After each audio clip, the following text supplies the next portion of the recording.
Pour vaincre la chair, il nous faut une marche dans l'esprit.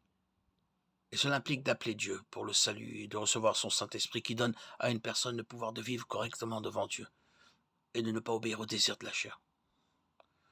Cette transformation, cette nouvelle marche de vie sont décrites à plusieurs endroits dans les Écritures. J'ai été crucifié avec Christ et ce n'est plus moi qui vis, c'est Christ qui vit en moi. Et si je vis maintenant dans la chair, je vis dans la foi au Fils de Dieu qui m'a aimé et qui s'est livré lui-même pour moi. Galates 2:20. De même, considérez-vous comme mort au péché, vivant pour Dieu en Jésus-Christ. Romains 6:11. Mais je dis, marchez selon l'esprit, vous n'accomplirez pas les désirs de la chair. Galates 5:16. Vous tous, en effet, qui avez été baptisés en Christ, vous avez revêtu Christ. Galates 3:27. Mais revêtez-vous du Seigneur Jésus-Christ et n'ayez pas soin de la chair pour satisfaire ses convoitises. Romains 13:14. Et ne vous enivrez pas de vin, car c'est de la débauche, mais soyez remplis de l'esprit. Éphésiens 5:18. J'ai serré ta parole dans mon cœur afin de ne pas pécher contre toi. Psaume 119:11.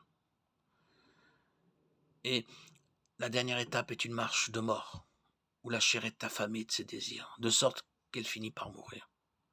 Même si une personne est née de nouveau par l'Esprit de Dieu, elle doit comprendre qu'elle possède toujours la vieille nature avec ses désirs qui sont en guerre avec la nouvelle nature et les désirs qui viennent de l'Esprit.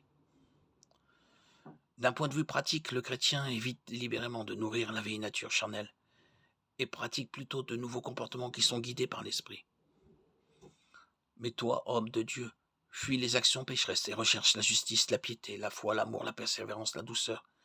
1 Timothée 6:11. Fuis les passions de la jeunesse. 2 Timothée 2:22.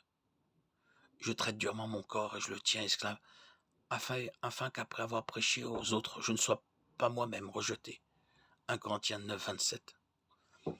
Considérez donc les membres qui sont sur la terre comme morts à l'impudicité, à l'impureté, aux passions, aux mauvais désirs et à la cupidité qui est une idolâtrie.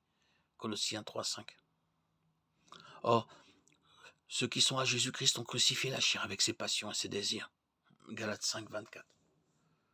Sachant ceci que notre vieil homme a été crucifié avec lui, afin que le corps du péché soit détruit pour que nous ne soyons plus esclaves du péché. Romains 6:6. Mais ce n'est pas ainsi que vous avez appris Christ. Si du moins vous l'avez entendu et si c'est en lui que vous avez été instruit, selon la vérité qui est en Jésus, à savoir que par rapport à votre ancienne manière de vivre, vous devez vous dépouiller du vieil homme qui se corrompt par les convoitises trompeuses, et être renouvelé par l'esprit dans votre intelligence et revêtir l'homme nouveau, créé à l'image de Dieu dans la justice et la sainteté de la vérité. Éphésiens 4:20-24. Tout ce qui affaiblit votre raisonnement altère la tendresse de votre conscience, obscurcit votre sens de Dieu, ou vous enlève votre goût pour les choses spirituelles. En bref, si quelque chose augmente l'autorité et le pouvoir de la chair sur l'esprit, cela devient péché pour vous, aussi bon que cela soit en soi. L'un des objectifs de la vie chrétienne est la victoire de l'esprit sur la chair et un changement de vie qui se manifeste par une vie juste devant Dieu. Bien que la lutte soit très réelle, ce que la Bible dit clairement, les chrétiens ont l'assurance de Dieu qui leur apportera finalement le succès sur la chair, car je suis persuadé que celui qui a commencé en vous cette bonne œuvre la rendra parfaite pour le jour de Jésus-Christ. Philippiens 1:6.